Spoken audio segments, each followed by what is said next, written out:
तो फिल्म की शुरुआत सिटी और उसकी बेटी लैला से होती है, जो दोनों मॉर्टिशियंस हैं, यानी ये दोनों मुर्दों को नहलाने का काम करती हैं। इस टाइम भी ये दोनों यही काम कर रही थी, लेकिन लैला बहुत ज्यादा डर रही थी क्योंकि इस टाइम जो लेडी इनके सामने मरी हुई थी उसकी बॉडी पे बहुत ही अजीब और डरावनी कट्स थे। उसके मुंह पे भी बहुत गहरा जख्म था। उसके चेहरे और कमर की हालत तो बहुत ज्यादा खराब थी। ये लोग जैसे ही उसके ऊपर पानी डालते हैं तो एक बहुत अजीब काम होता है, उस मरी हुई औरत की आंखें एकदम से खुल जाती हैं और फिर सीन यहीं से कट होकर हमें कुछ अरसे पहले का सीन दिखाया जाता है। ये सब लोग मिसेस ज़ेता के घर पार्टी पे थी, जिन्होंने अपने बेटे की बर्थडे पार्टी रखी हुई थी। इसी पार्टी में सिटी और उसकी सारी दोस्तें भी आई हुई थी, जो सब काफी परेशानी दिख रही थी। इन सब के हस्बैंड्स इन्हें छोड़ चुके थे, सिवाय टेरी के जिसकी शादी नहीं हुई थी। खैर ये लोग पार्टी एंजॉय करते हैं और उसके बाद वापस आ जाते हैं। पूरी पार्टी में भी सिटी खामोश थी और वापस घर आते हुए भी उसकी इसी परेशानी को उसकी बेटी लैला बहुत ज्यादा बढ़ा रही थी, क्योंकि उसको उनका काम नहीं पसंद था। वो एक मेकअप आर्टिस्ट बनना चाहती थी, लेकिन लैला उसे समझाती है कि इस काम में बहुत इज्जत है और ये काम हर कोई नहीं करता। खैर के लोग घर आ जाते हैं और सिटी प्रेयर करने के लिए खड़ी हो जाती है। पता नहीं क्यों पिछले कुछ दिन से उसे बहुत ज्यादा डर लगने लगा था। अभी भी जैसे ही उसने प्रेयर शुरू की तो उसे ऐसा लगा कि जैसे कोई स्पिरिट उसके पीछे प्रेयर पढ़ने लगी हो। खैर डरते हुए उसने प्रेयर खत्म कर दी और तभी गांव में अनाउंसमेंट हुई कि मिसेस एदा मर चुकी हैं। अभी ही तो उनकी पार्टी से आई थी। सिटी जल्दी से तैयार होकर उनकी बॉडी को वॉश करने के लिए चली गई, जबकि लैला आज घर पे ही थी। यहाँ सिटी जब मिसेस एदा के घर गई तो उसने देखा कि उनकी लाश का बहुत बुरा हाल था। ऐसा लग रहा था कि किसी ने उसके साथ बहुत जबरदस्ती की हो, उसे बहुत पीटा हो। उसकी बॉडी पे जगह जगह खून के निशान थे और वही खून उसके कपड़ों पर, बेडशीट पर और फर्श पे भी था। खैर सिटी उस बॉडी को नहलाकर घर वापस आ जाती है, जहाँ लैला और उसका बेटा आरिफ घर की टूटी छत से निकलते हुए पानी को कंट्रोल करने की कोशिश कर रहे थे। लैला ने नोटिस किया कि सिटी बहुत ज्यादा परेशान है। वो घबराई हुई हालत में एदा के कपड़े जला रही थी। जब लैला ने पूछा कि मॉम आप ये क्या कर रही हैं, तो सिटी ने जवाब दिया कि मरे हुए लोगों की चीजों को जला देना चाहिए। लैला ने हाँ में सर हिलाते हुए कहा, ठीक है आप अंदर जाएं, ये काम मैं कर लेती हूँ। उन चीजों को जलाते हुए उसने उन कपड़ों में से एक पिक्चर भी निकाली जो कि फटी हुई थी, और इस फटी हुई पिक्चर में उसकी मॉम सिटी भी खड़ी थी। घर में सिटी के साथ और भी अजीब काम हो रहे थे। वो जब बेड पे लेटी हुई थी तो उसे लगा कि बेड पर आके लैला लेटी है। उसने लैला से पूछा, क्या तुमने डोर बंद किया? ये कहते ही जैसे ही उसने पीछे मुड़कर लैला को देखा तो पीछे कोई भी नहीं था और इससे वो बहुत ज्यादा डर गई। इतनी देर में लैला यहाँ आई और लैला ने उससे पूछा, आपको क्या हुआ? लेकिन सिटी ने उससे बात छुपा ली। थोड़ी देर बाद सिटी जब उठकर वॉशरूम में गई तो उसे शीशे में अपनी जगह अपना भूत खड़ा दिखाई दिया और इसे देखकर उसने जोर से चीख मारी। खैर सब सो रहे थे, वो भी आकर लेट गई और आधी रात में हमने उनके रूम में एक बहुत ही भयानक साय को आता दिखा। ये साया बहुत बड़ा था और किसी भयानक एंटिटी का लग रहा था। इस साय का एहसास होते ही सिटी की आंख खुल गई। इससे पहले कि सिटी कुछ करती, उस साय ने सिटी का गला पकड़ लिया। सीन इसके बाद कट हो जाता है और सुबह जब लैला उठती है तो वो सिटी को बहुत ही बुरे अंदाज में मरा हुआ पाती है। उसके चारों तरफ खून ही खून था और सिटी अब मर चुकी थी। ये काम रात वाले उस साय का ही था। अपनी मॉम की अचानक मौत से लैला और आरिफ पूरी तरह टूट गए थे। इस पूरे गांव में सिटी और लैला के अलावा कोई भी मोर्टिशियन नहीं था, तो अब लैला को अपनी मॉम को खुद ही नहलाना था। अब टाइम हो जाता है सिटी को नहलाने का। लैला उसे नहलाने के लिए आती है। वो टूटी हुई थी। वो जैसे ही पहली मर्तबा सिटी के ऊपर पानी डालती है तो उसकी भी आंखें अचानक से खुल जाती हैं। ये देखकर लैला डरी नहीं और उसने सिटी से कहा, तुम अपनी मौत को एक्सेप्ट कर लो, तुम मर चुकी हो, आंखें बंद कर लो। ये कहकर उसने सिटी की आंखें बंद कर दी और फिर जब दोबारा उसे नहलाना शुरू किया तो एकदम से उसका मुंह खुल गया। उसके मुंह में कोई अजीब चीज थी। लैला ने जब उसके मुंह में हाथ डालकर देखा तो उसके मुंह में एक नुकीली वायर का टुकड़ा था। ये कहाँ से आया था? खैर लैला ये वायर रख लेती है और सिटी को नहलाने के बाद उसका फ्यूनरल हो जाता है। लैला जानती थी कि मरने वाले की सारी चीजों को जला देना चाहिए, लेकिन सिटी उसकी माँ थी। चाहने के बावजूद भी वो सिटी की चीजें नहीं जला पाई और उसे धोकर उसने अपने पास रखने का फैसला किया, जबकि आरिफ भी अपनी मॉम को बुलाने के लिए कामों में मसरूफ हो गया। आज लैला घर पे ही थी तो तभी सिटी की दोस्त ने उसका पता करने के लिए आ गई और उन्होंने जाकर देखा कि लैला उसी बेड पे लेटी हुई थी जिस बेड पे सिटी की मौत हुई थी और उसी बेडशीट पे बहुत ज्यादा सिटी का खून लगा हुआ था। ये देखकर इससे पहले कि ये औरतें लैला से कोई सवाल करती, लैला जल्दी से इन औरतों को बाहर निकालकर दरवाजा बंद कर देती है और इनके किसी सवाल का जवाब नहीं देती। लेकिन अब ये समझ गई थी कि सिटी की मौत भी कोई आम चीज नहीं थी, कोई आम मौत नहीं थी। उसकी मौत के पीछे भी कोई राज था। ये सारी दोस्तें आपस में बैठी ये बात कर रही थी। इनकी एक दोस्त टेरी को लग रहा था कि एदा और सिटी दोनों किसी कर्ज की वजह से मारी गई है, क्योंकि दोनों की मरने से पहले उनकी बेडशीट्स पर खून लगा था। ये बात करते हुए अचानक से एक औरत की फिंगर भी कट जाती है एक स्केल से। खैर रात को सिटी की सोल के सुकून के लिए ये सब प्रेयर करने के लिए इकट्ठा हुए थे। प्रेयर करते हुए लैला को अजीब सा डर लग रहा था, हालांकि यहाँ पे बहुत सारे लोग थे। उसे प्रेयर करते हुए एकदम से सिटी और एदा का भूत नजर आया और उसी टाइम यहाँ की लाइट चली गई और लैला की चीख निकल गई। यहाँ के लीडर ने सबको रिलैक्स करवाया और कहा कि कैंडल्स लेकर आओ, कैंडल लाइट्स में हम प्रेयर्स कंप्लीट करेंगे। प्रेयर्स जैसे ही दोबारा शुरू होती हैं तो दोबारा लाइट आ जाती है और लैला को एक और मर्तबा सिटी और एदा के भूत के साथ एक और भूत भी नजर आता है।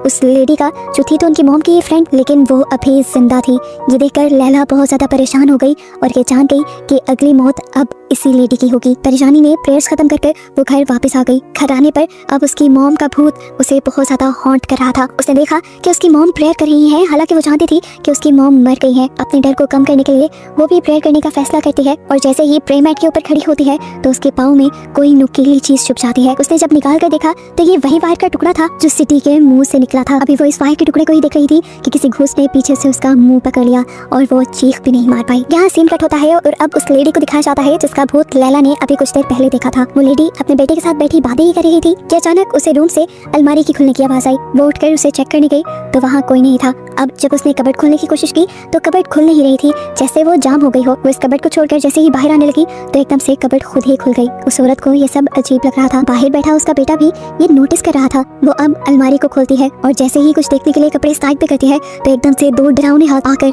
उसकी गर्दन पकड़ लेते हैं और दम घोट के उसे मार देते हैं। उसके बेटे ने देखा था कि उसकी माँ तड़प तड़प कर मर गई और उसके मुंह से भी खून निकला। इसकी भी मौत बिल्कुल सिटी और ऐदा जैसी ही थी। 3 दिन में 3 मौतों का सुनकर अब पुलिस भी यहाँ पहुँच जाती है। ये तीनों औरतें जो मरी थी ये आपस में बहुत ज्यादा क्लोज फ्रेंड्स भी थी। पुलिस को लगता है कि इनके मरने के पीछे जरूर कोई राज है जिसे इन्वेस्टिगेट करना जरूरी है। पर इस औरत का बेटा हर किस्म की इन्वेस्टिगेशन से मना कर देता है क्योंकि उसने अपनी मॉम की मौत अपनी आंखों से देखी थी और वो पुलिस ऑफिसर से कहता है कि उसमें ऐसा कुछ एबनॉर्मल नहीं था जिसके बारे में मैं आपको कंप्लेन करूं। वो बस रिक्वेस्ट करता है कि गांव वाले किसी तरह लैला को यहाँ ले आए जो उसकी मॉम को नहला दे और उसके बाद उसकी बॉडी को दफन कर दिया जाए। लेकिन लैला अपने घर पर सो रही थी। वो आज उस लेडी को नहलाने नहीं जाना चाहती थी, हालांकि बहुत लोग उसे बुलाने के लिए आ चुके थे। इस टाइम जब उसकी फ्रेंड भी उसे लेने के लिए आई तो वो गुस्से में मना कर जाके अपने बेड पे लेट गई और इसी टाइम उसे उस लेडी का घूस नजर आ गया जो अभी मरी थी। वो लैला से कहती है हेल्प मी और उसकी आवाज सुनते ही लैला की आंखें खुल जाती हैं। बाहर भी किसी ने नॉक किया था। ये उसका भाई आरिफ था जिसने बताया कि उस लेडी का बेटा तुम्हें लेने के लिए आया है और इस टाइम लैला उसके साथ जाने के लिए मान गई। अब लैला उसे नहलाने के लिए खड़ी हो जाती है। उसके जिस्म पे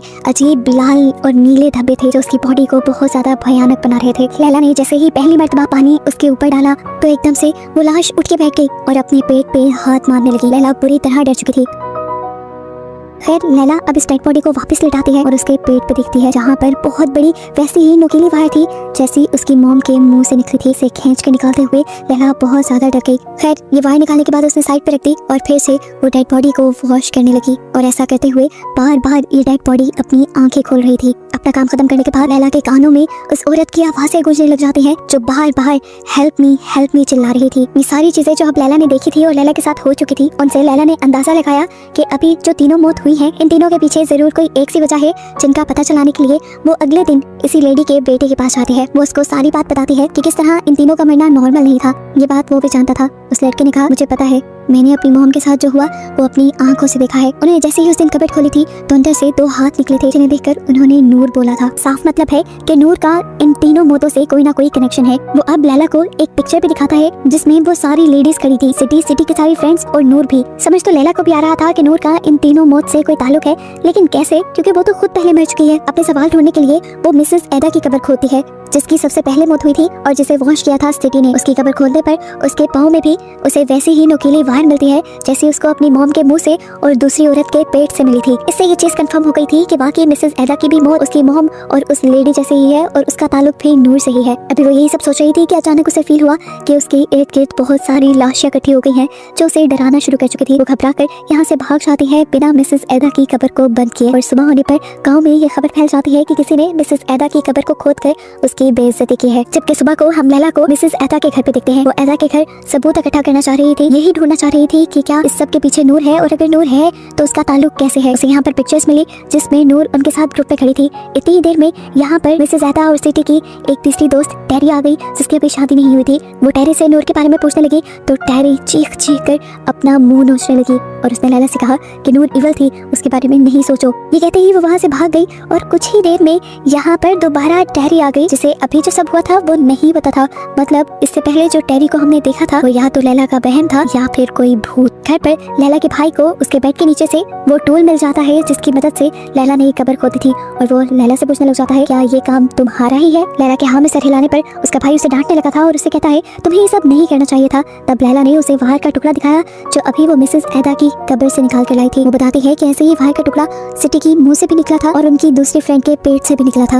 यानी इन तीनों का आपस में कोई ताल्लुक है और ये सारी मौत एक दूसरे से लिंक कर रही है। मुझे अब यकीन आ चुका है कि इन सब की मौत किसी कर्ज की वजह से हुई है। हम देखते हैं कि बाहर टेरी खड़ी इनकी ये सारी बातें सुन रही थी। वो जाकर इस बात को अपनी बात बनाकर गांव में फैला देती है और सारी औरतें डरने लग जाती हैं कि गांव की औरतें किसी कर्ज की वजह से मर रही हैं और ये कर्ज किसी नूर नाम की औरत की वजह से आया है। अब नूर कौन थी? नूर के बारे में गांव की औरतों से पता चलता है कि उसके हस्बैंड मर गए थे और वो अकेली रहती थी। अकेली रहने के बाद उसने गांव के बहुत सारे मर्दों को अपनी तरफ अट्रैक्ट करना शुरू कर दिया, जिसकी वजह से सारी औरतों ने मिलकर उसे गांव से बाहर निकाल दिया। ये सारी बात वो लैला की दोस्त रीटा को भी बता रही थी। तो रीटा इन सारी औरतों से कहती है कि अगर गांव के मर्द ऐसी किसी औरत के पास जाते हैं तो इसमें उस औरत का कसूर नहीं है, उन मर्दों का ही कसूर है। जैसे ही लैला को ये बात पता चलती है कि कर्ज वाली बात पूरे गांव में फैल गई है तो वो टेरी के पास आकर उस पर गुस्सा होने लग जाती है और कहती है, मैं जानती हूँ ये बात तुमने ही पूरे गांव में फैलाई है, ये करने की जरूरत ही क्या थी? अभी वो बहस से कर रहे थे कि यहाँ पर पुलिस ऑफिसर आ गए जो यही करीब से गुजर रहे थे। वो लैला को समझाते हैं, देखो लैला, ये जो भी बातें हो रही है गलत है। नूर तो काफी सालों पहले ही मारी गई थी और नूर का इन तीनों मौतों से कोई ताल्लुक नहीं, तो नूर को इन चीजों से ना ही छोड़ा जाए तो अच्छा है। लेकिन हाँ, वैसे ही 3 मौतें बहुत ज्यादा सस्पिशियस है। वो लैला से कहते हैं, अगर तुम्हें इस बारे में कुछ भी पता चले तो तुम सबसे पहले आकर पुलिस में रिपोर्ट करना। पुलिस ऑफिसर्स के यहाँ से चले जाने के बाद नूर नोटिस करती है कि टेरी की हालत खराब हो रही है। उसे कभी नूर की सोल पोसेस करने लगी थी और कभी उन औरतों की जो मर चुकी थी। नूर बताती है कि इन सब औरतों ने मिलकर मुझ पर इनके हस्बैंड्स को चुराने का इल्जाम लगाया, हालांकि मैंने ऐसा कुछ नहीं किया था। लैला देखती है कि अभी भी वो मरी हुई औरतें दोबारा मरकर भी नूर के ऊपर वही इल्जाम लगा रही थी। लैला ये सारी चीजें सुनकर कंफ्यूज भी हो गई थी, लेकिन काफी सारी कहानियां उसे पता चल भी गई थी। थोड़ी देर में जब टेरी ठीक हो जाती है तो लैला अपने घर वापस आ जाती है। घर पर भी वो नूर की फोटोज और उन वायर्स के टुकड़े इकट्ठे कर रही थी जो उसे सारी डेड बॉडीज के पास से मिले थे। कि देखकर उसका भाई बहुत ज्यादा परेशान हो जाता है और उसे मना करता है कि जो सब तुम कर रही हो वो मत करो। उसकी बात सुनकर लैला उससे कहती है, नहीं, मैं नहीं रुकूंगी, हमारी मॉम को किसी ने मारा है और मैं उसका पता चला कर रहूंगी। रात हो जाती है, लैला सोने के लिए लेट जाती है और रात होने पर हम देखते हैं कि वही साया जिसने सिटी और बाकी सारी औरतों को मारा था वो अब लैला के भी पास आ रहा था। उस साये ने लैला का गला पकड़ लिया और गला दबाकर लैला को मार दिया, जिसके बाद लैला का फ्यूनरल हुआ और हम लैला को अब उसकी कब्र में देख रहे थे, जहाँ उसे होश आया और एकदम से वो उठ भी गई और हमें पता चला ये सब लैला का बस एक डरावना ख्वाब था। उठते ही वो भागकर अपनी दोस्त के घर जाती है तो वहाँ उसे टूटी टाइल के नीचे से कुछ चीजें मिलती हैं। ये कुछ पिक्चर्स थी उन सारी औरतों की जो मर रही थी, जो पहले आपस में दोस्त थी और इनके पीछे कुछ बाल वगैरह भी लगे थे, ऐसे जैसे इन पिक्चर्स के जरिए कोई जादू करने की कोशिश की जा रही हो। और इन्हीं पिक्चर्स को देखते हुए लैला ये समझ गई कि रीटा असल में कोई और नहीं बल्कि नूर की ही बेटी थी जो मर गई थी। ये देखते ही लैला फौरन टेरी के घर जाती है ये बताने के लिए, लेकिन दूसरी तरफ हमें सिटी और टेरी की एक और दोस्त को दिखाया जाता है जो अब पोसेस हो रही थी। उसको नूर की सोल ही कंट्रोल कर रही थी, जिसके बाद नूर की सोल ने उसे गला घोंटकर मार और उसकी आंख में भी नुकीली वायर का टुकड़ा स्टैब कर दिया। अब ये क्लियर हो गया था कि इन सबको मारने वाली और कोई नहीं नूर की सोल ही थी, जो सबको मारने के बाद अपनी निशानी के तौर पर उन सबकी बॉडीज में वायर का टुकड़ा रख देती थी। यहाँ लैला जब टेरी के घर पहुंची तो उसे सारी मरी हुई औरतों के घूस नजर आने लग गए और यहाँ पर उसे उस औरत का भी घूस नजर आया जिसके बारे में उसे पता भी नहीं था कि वो मर गई, और घूस देखने पर उसे ये समझ आ गई कि अब वो भी औरत मर गई है। अब लैला जल्दी से उस औरत के घर गई उसकी डेड बॉडी को देखने के लिए, और लैला को देखते ही वो डेड बॉडी उठ खड़ी हुई, उसकी बॉडी में से लंबा वायर का टुकड़ा निकलने लगा और यहाँ ये देखकर लैला को हेलुसिनेशंस होने लगे। उसे लगा कि वो जो वायर उस मरी हुई औरत के पास से निकली है वो उसे ही अपने गिर्द लपेट कर अपने आप को मार रही है, जिससे उसे बहुत ज्यादा दर्द भी हो रहा था और वो नीचे फर्श पे गिरकर तड़पने लगी।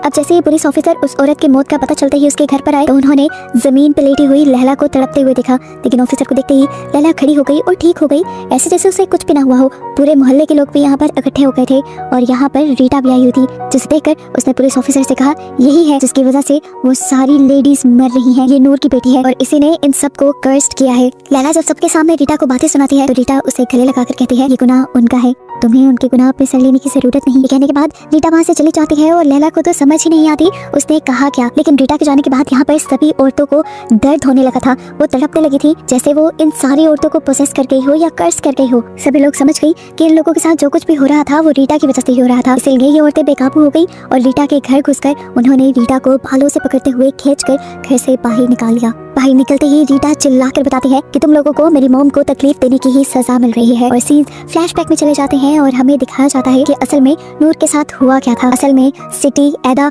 और सिटी के ग्रुप की सारी लड़कियों के हस्बैंड्स नूर के पीछे पड़ गए थे। नूर की ही वजह से इन सारी औरतों के हस्बैंड्स ने उन्हें छोड़ दिया था और यहाँ अपने हस्बैंड को बुरा भला कहने के बजाय इन सभी औरतों ने नूर को ही बुरा भला कहना शुरू कर दिया। उन्होंने नूर को घर से बाहर निकाला, घसीटते हुए और नुकीली वायर से बांधते हुए उसे खूब टॉर्चर किया, खूब मारा।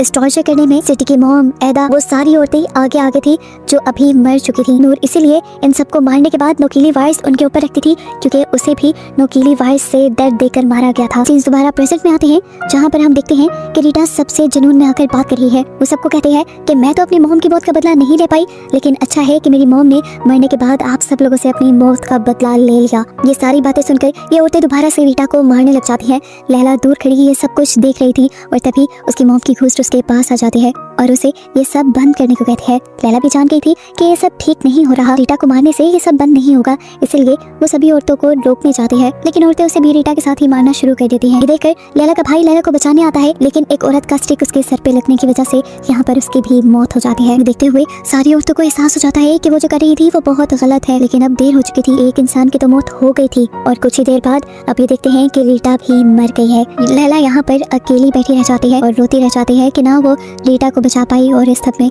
उसका भाई भी मर गया। ऐसे में इसे कट होता है और दिखाया जाता है कि लैला अभी भी मॉर्टिशियन का ही काम करती है कि नहीं, वो मरे हुए लोगों को नहलाती है। आज जब वो एक औरत को नहला रही थी तो उसकी बॉडी से उसे एक पिन मिली और वो समझ गई कि ये औरत भी कर्स्ड है और इसे कर्ज करने वाली रीटा है।